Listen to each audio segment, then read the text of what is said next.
Bonjour et bienvenue les Gémeaux pour les énergies du mois de juillet 2020.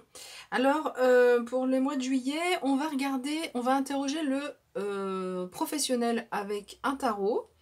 Le tarot, le Golden Wheat Tarot. Et puis, j'utiliserai le tarot des flammes jumelles. Donc, les cartes sont déjà prêtes pour le tirage sentimental, pour voir les énergies au niveau sentimental. Donc je ferai une pause pour ranger les cartes du professionnel et je mettrai les cartes du sentimental à la suite. Alors, j'ai décidé pour ce mois de juillet de changer un petit peu et de vous proposer un tirage en croix. Donc les éléments qui vont vous aider au niveau professionnel, les éléments qui peuvent vous freiner ou du coup des conseils, peut-être des choses à éviter. Ensuite ici, ce sont les énergies, vos objectifs, ce que vous avez envie de vivre au niveau professionnel. Et enfin, dernière carte, c'est la réponse, on l'appelle dans le tirage en croix quand on pose une question précise, ou en tous les cas l'issue, qu'est-ce qui va se passer au niveau professionnel. Ok, donc on commence le tirage, donc je vais vous montrer donc, les trois cartes que vous avez eu pour le tirage en pour. Donc ici, il s'agit du roi de denier. Je vous montre les trois cartes, que vous puissiez les voir d'un peu plus près. Le roi de coupe, deux rois, donc c'est des belles énergies. Et enfin, pour finir, sur les éléments qui vont vous aider, le 3 de coupe. Alors, ce qu'on peut dire déjà, au niveau professionnel, dans les éléments qui vous aident, vous avez vraiment de très belles énergies et vous avez envie de partager. Avec le 3 de coupe, c'est vraiment le partage. Donc ça peut être des célébrations, ça peut être quelque chose à fêter au niveau professionnel, mais plus globalement, il s'agit c'est une question de partage. Vous avez envie de partager quelque chose. Donc avec ce roi de denier, ce roi de denier symbolise quelqu'un qui est réaliste. Donc vous serez réaliste sur ce mois de juillet au niveau professionnel. Si vous managez une équipe, vous saurez vraiment manager de façon positive votre équipe. Ce roi de denier, c'est un bon manager. D'ailleurs, on voit par rapport au partage aussi, c'est l'envie d'être avec les autres. Et ce roi de denier symbolise aussi la prospérité. Donc, vous voyez, c'est une énergie qui est vraiment une énergie d'appui qui est très très positive. Et puis, donc, un deuxième roi. Donc, les rois, ce sont les personnages qui sont comment on va dire, accompli au niveau professionnel. Ici, vous avez ce roi de coupe. Ce roi de coupe, lui, c'est l'amour inconditionnel qui le caractérise. Et donc, enfin, ça fait partie, mais ça en fait partie. Donc, c'est quelqu'un qui est très altruiste. Donc, vous aurez envie d'aider les autres sur ce mois de juillet au niveau professionnel. Soit trouver un emploi dans lequel on vous aide les autres, soit dans votre emploi actuel. Cette capacité à aider les autres, à avoir de l'empathie.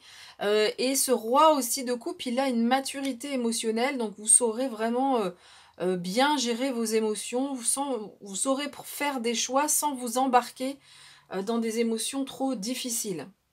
Voilà ce qu'on a en éléments d'appui. Ensuite, les éléments qui peuvent être plus difficiles. Donc je vous montre les cartes comme tout à l'heure. Le 2 d'épée, ici, donc il est question de dilemme. Ici, le 9, j'allais dire le 9 de coupe. Et enfin, donc c'est la carte du fou qui s'est présentée à l'envers. Et en plus, donc dans les éléments qui peuvent un peu empêcher. Alors bloquer, c'est un terme que je trouve un peu fort, mais des éléments qui peuvent vous gêner au niveau professionnel. Alors avec ce 2 d'épée, on nous dit que vous serez peut-être face à un dilemme et on voit qu'il y a un temps d'hésitation. En fait, ce personnage ne sait pas de quel côté aller. On voit qu'il n'est pas dans l'action, donc c'est possible que sur ce mois de juillet, il n'y ait pas forcément beaucoup d'action dans votre vie professionnelle. On voit donc qu'il fait une pause et pour réfléchir par rapport à ce dilemme qu'il occupe. On voit ici avec le 9, je vais y arriver, le 9 de coupe ici, que il est possible que votre vie professionnelle ne vous apporte pas les plaisirs que vous escomptiez, que vous soyez peut-être un peu déçu par enfin, pas déçu, mais en tout cas, voilà, il y avait une attente au niveau professionnel de plaisir, de se faire du bien, et peut-être que c'est pas ce qu'on retrouve. Il y a quelque chose, en tout cas, en tous les cas, il y a un élément dans la vie professionnelle qui fait en sorte que peut-être on n'a pas les plaisirs euh, attendus. Et ici, avec le fou, donc je reviens par rapport à cette carte. Donc, le fou, c'est une arcane majeure, donc c'est un message qui est plus fort que les autres. Par rapport à ce dilemme ici, peut-être que vous avez des opportunités, peut-être des choix à faire, mais vous vous posez des questions. Ici, on vous invite à ne pas partir à l'aventure sans avoir vraiment pesé le pour et le contre. C'est vraiment ce que dit cette carte. Pas de folie, ne faites pas de folie, pas de décision hâtive, ne prenez pas, ne partez pas du jour au lendemain d'un emploi par exemple, ou n'acceptez pas du jour au lendemain un emploi. Regardez bien le pour, le contre par rapport à ce dilemme là ici qui vous occupe. Alors vous, qu'est-ce que vous avez envie au niveau de quoi est-ce que vous avez envie au niveau professionnel? On voit qu'avec ce 10 d'épée, qu'il est possible qu'il y ait eu des... Ah, je vais pas montrer les cartes, pardon. Donc je vous montre les cartes d'abord. Donc on a ce 10 d'épée, où on voit qu'il y a eu des situations difficiles. Le 7 de coupe. Et ce magnifique roi, vous avez beaucoup de rois dans votre jeu, ce magnifique roi d'épée. Voilà.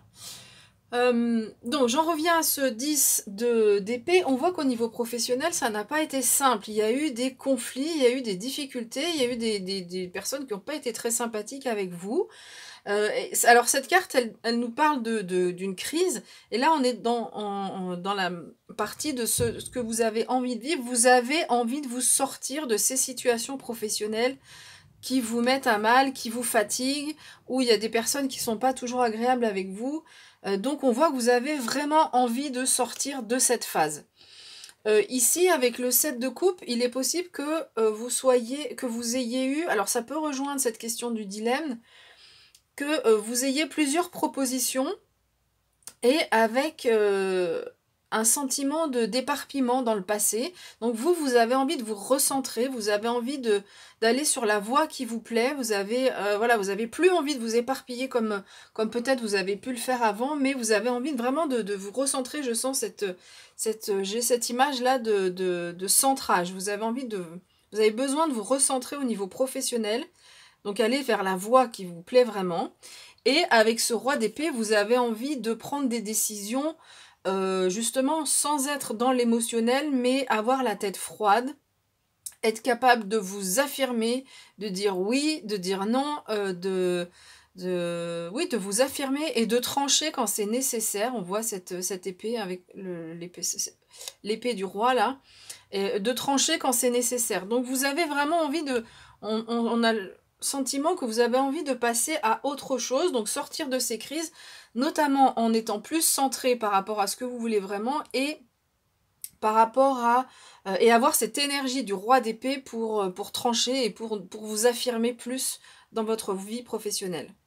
Alors l'issue au niveau professionnel, on a le 5 de coupe. Donc, je vous montre les cartes. Le 5 de coupe, le 10 de coupe, qui est une belle carte, on le voit, hein, très positive, et puis le 6 de bâton, qui est une carte, encore une fois, ultra positive. Alors, donc, l'issue au niveau professionnel, vraisemblablement, avec ce 5 de coupe, on voit qu'il peut y avoir une déception. Il peut y avoir un sentiment de ressasser le passé, c'est-à-dire que ce personnage voit les coupes qui sont renversées et pense au passé ou quand ces coupes étaient pleines, et il ne voit pas la coupe qui est pleine devant lui. Donc vraisemblablement, ici, le conseil qu'on va vous donner, c'est d'essayer de ne pas ressasser le passé. Le passé est ce qu'il est, et avec cette carte aussi, il est question de changement. Et donc le changement, c'est pas en étant tourné vers le passé qu'on avance, mais c'est en regardant déjà, peut-être que vous aviez envie de quelque chose de plus haut, de plus grand, vous aviez envie que toutes ces coupes soient remplies, peut-être qu'il n'y en a qu'une, mais il faut déjà commencer par ça. Donc ça, c'est le conseil que vous donne le tarot. Ici, alors les deux dernières cartes sont vraiment ultra positives.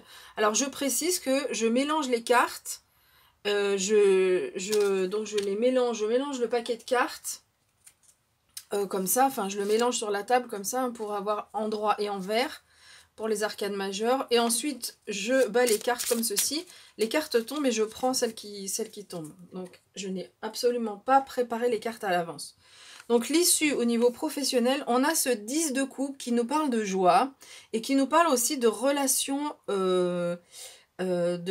positives dans votre vie professionnelle. Donc, la joie, ça, on rejoint ici, hein, avec ce 3 de coupe, l'envie de partage. On voit qu'il y a quelque chose de joyeux qui se dégage. Il y a un sentiment de joie donc qui se dégage au niveau professionnel et notamment au niveau des relations. Et puis on a ce 6 de bâton qui est la victoire absolue. Ici c'est la victoire sur les efforts du passé. Donc on voit que quelle que soit l'issue, hein, on voit qu'il y a peut-être ici un dilemme, on se pose des questions, il y a peut-être une petite baisse où on se dit, bah tiens, est-ce que vraiment je me fais plaisir? Est-ce que c'est la voie dans laquelle je me fais plaisir? Il y a un questionnement autour de ça, ça peut être ça aussi. C'est pas forcément que vous faites plus plaisir dans votre vie professionnelle, mais il y a des opportunités qui arrivent, vous avez envie de vous recentrer sur ce qui vous fait plaisir, vraiment. Et il y a un questionnement autour de ce plaisir-là. Et donc, on voit aussi en conclusion, ce qu'on va vous demander, c'est vraiment de regarder, de vous tourner vers l'avenir, de regarder cette coupe qui est pleine, de prendre le temps si vous avez des décisions à prendre. Et on voit que sur le mois de juillet, peut-être sur les mois suivants, mais il y a de la joie au niveau professionnel, notamment de la joie avec certaines personnes.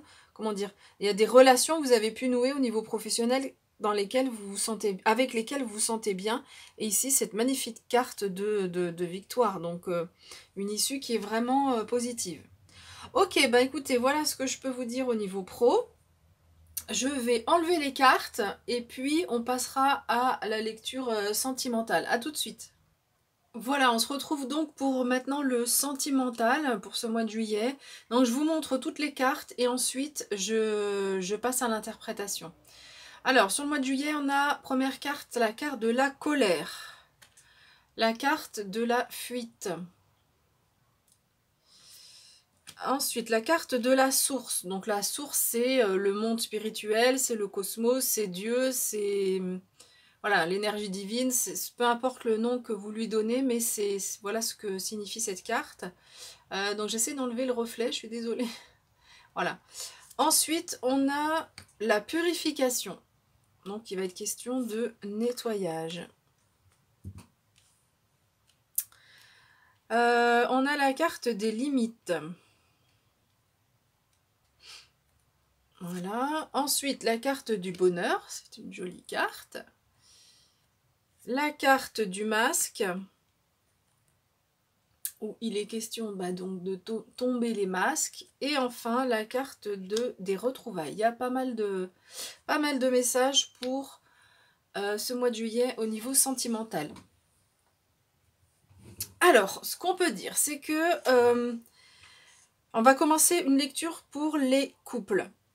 Dans votre couple, il est possible qu'il y ait de la colère. Alors, soit il y a le partenaire qui est dans une situation de fuite, qui prend de la distance et ça vous met en colère.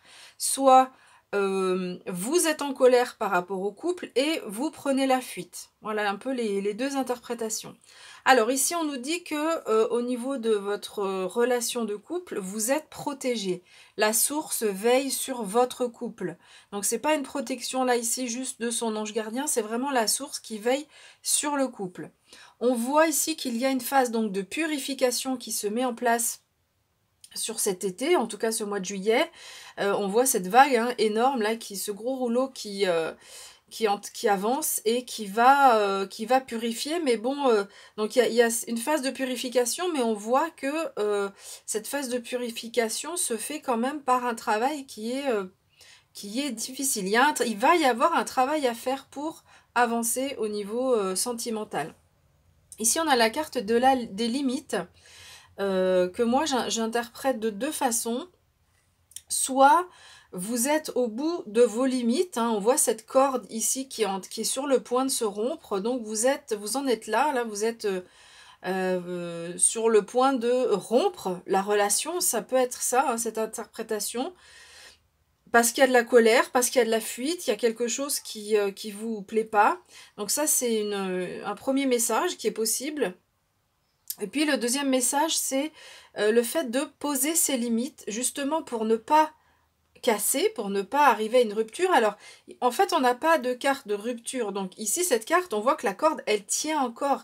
Il y a quand même un lien avec votre partenaire. Ce lien qui est protégé par la source. La source travaille aussi, enfin, veille à votre relation. Donc, il n'y a pas de carte de rupture hein, ici, mais on voit que vous êtes au bout de vos limites. Donc, il va falloir poser ses limites justement pour que ces situations ou cette situation ne se renouvelle pas.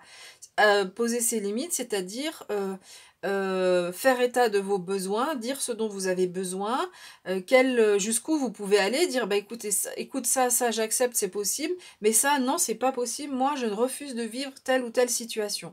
Donc là on sent que ce sera à vous de faire ce travail, donc c'est ce travail autour des limites qui va permettre ce travail de purification et qui va vous permettre donc de retrouver votre partenaire si vous étiez éloigné hein, avec cette situation de fuite, et puis pour aller vers du bonheur avec votre partenaire. Donc on a ces deux cartes sur le mois de juillet qui sont magnifiques. Donc on voit qu'il y a un travail qui est en train de se faire, mais avec une issue qui est plutôt favorable. Qu'est-ce que je voulais dire aussi? Donc avec cette carte, en fait, il est question de tomber les masques, c'est-à-dire que justement, on devient plus authentique, on ose dire qui on est, on ose s'affirmer, on ose dire pardon ce qu'on souhaite par rapport au couple, et ça permet donc de poser ses limites, et ça permet un retour à l'équilibre. Donc il y a ce nettoyage qui se fait sur le mois de juillet, donc c'est possible qu'il y ait des hauts, qu'il y ait des bas, hein, que ça se passe, c'est pas forcément facile sur ce mois de juillet au niveau des couples, mais l'issue ici est plutôt favorable. La carte du bonheur, c'est une arcane majeure. Qu'est-ce qu'on a? On a deux arcanes majeures ici, donc c'est les messages qui sont amplifiés avec cette protection de la source sur votre couple et la carte du bonheur. Alors, pour les personnes qui sont célibataires, il est possible, alors soit avec la carte des retrouvailles, il y a le retour ah oui, je voulais juste, voilà, j'avais quelque chose en tête, puis il était parti et voilà. Pour les couples, si vous êtes dans une situation de couple où tout va bien, c'est que ce message ne vous est pas destiné. Il y a plusieurs personnes qui regardent les vidéos, donc c'est possible qu'il y ait des messages qui ne vous parlent pas complètement. Alors, ici au niveau donc des personnes célibataires, ça peut être une retrouvaille avec quelqu'un du passé, avec un ex ou quelqu'un avec qui vous étiez en froid ou en distance, c'est possible. Ça peut être aussi quelqu'un, les retrouvailles, et donc du coup une situation où il y a du bonheur, mais ça peut être aussi, donc si c'est quelqu'un du passé, il y a la même interprétation que pour les couples peut se faire, c'est-à-dire qu'il y a ce travail de purification autour des notions de colère et de fuite, donc soit c'était vous qui avez pris vos distances, soit le partenaire, mais on voit que ici il y a des retrouvailles. Si vous êtes célibataire,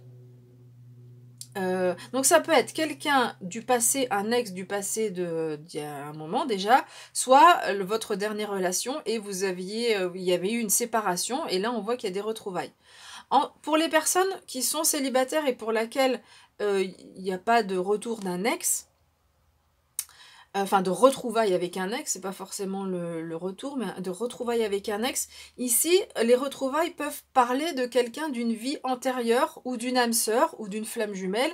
Moi, je suis pas spécialisée flamme jumelle, donc je ne vous ferai pas une lecture flamme jumelle, mais en tout cas des retrouvailles avec quelqu'un avec laquelle vous êtes en cœur à cœur. On voit ce cœur rose là ici qui diffuse son énergie. Donc on voit que c'est possible qu'il y ait... Donc pour arriver à rencontrer son âme sœur, pour les personnes célibataires, il y a ce travail de purification à faire. La rencontre peut se faire au mois de juillet, mais c'est pas forcément dit. Peut-être que le mois de juillet, vraiment le focus sera autour du travail que vous avez à faire pour aller vers une histoire d'amour dans laquelle vous vous sentez bien. Alors, bah, le travail à faire, c'est un petit peu, ça revient à ce que j'ai dit tout à l'heure. Donc, tomber les masques, c'est-à-dire que quand vous rencontrez une personne, vous dévoilez tel que vous êtes et pas... Parce que des fois, quand on démarre une relation, on n'a pas envie forcément de montrer, de se dévoiler tout de suite. Et là, ce qu'on vous demande justement, c'est de vous dévoiler, de poser vos limites dès le début de la relation. Peut-être qu'il y a un travail à faire autour de... peut-être qu'en début de relation, on accepte beaucoup et finalement, on accepte des choses qui ne vous conviennent pas. Donc, la question des limites, ça, c'est un travail que vous avez à faire. Donc, c'est ce travail de purification qu'il y a à faire. Et peut-être aussi, donc, pour les célibataires, par rapport à des situations de colère et de fuite, donc soit vous, soit le partenaire, que vous avez vécu dans le passé, qui sont encore... présente, c'est-à-dire où l'émotion est encore présente. Et là, on va vous demander de nettoyer, de faire ce nettoyage par rapport à ces énergies du passé pour aller vers le bonheur d'un couple, en fait, hein, de se sentir bien dans un couple. Ici, avec la source, on vous dit que cette relation, elle est là pour vous. La source veille. Elle vous a envoyé des épreuves. C'est sûr que ben, on a tous des épreuves hein, dans nos vies. Et là, en tous les cas, c'est par rapport au sentimental. Donc, c'est pas forcément agréable quand on reçoit une épreuve qui est pas facile. Mais ces épreuves nous permettent de comprendre des choses, de nettoyer notre karma, d'avancer sur notre chemin. Et donc, c'est en ce sens que la source veille elle vous fait travailler. En fait, la source vous envoie des éléments, enfin des épreuves ou des expériences de vie pour vous faire travailler parce que derrière, voilà ce qu'elle vous propose une fois que ce travail est fait, à condition que ce travail soit fait. Voilà. Voilà, écoutez, ben, j'ai fini avec le sentimental. J'espère que cette interprétation, ces deux interprétations vous ont plu. Si mes interprétations vous ont plu, n'hésitez pas à laisser un like et à vous abonner à la chaîne. Pour vous, c'est une façon de soutenir aussi le travail que je vous propose, les interprétations que je vous propose. Moi, je vous propose des vidéos et si ça vous plaît, évidemment, ben, vous pouvez me soutenir de cette façon-là. Voilà, je vous remercie de tout cœur et je vous souhaite plein de bonnes choses pour ce mois de juillet et je vous dis à bientôt.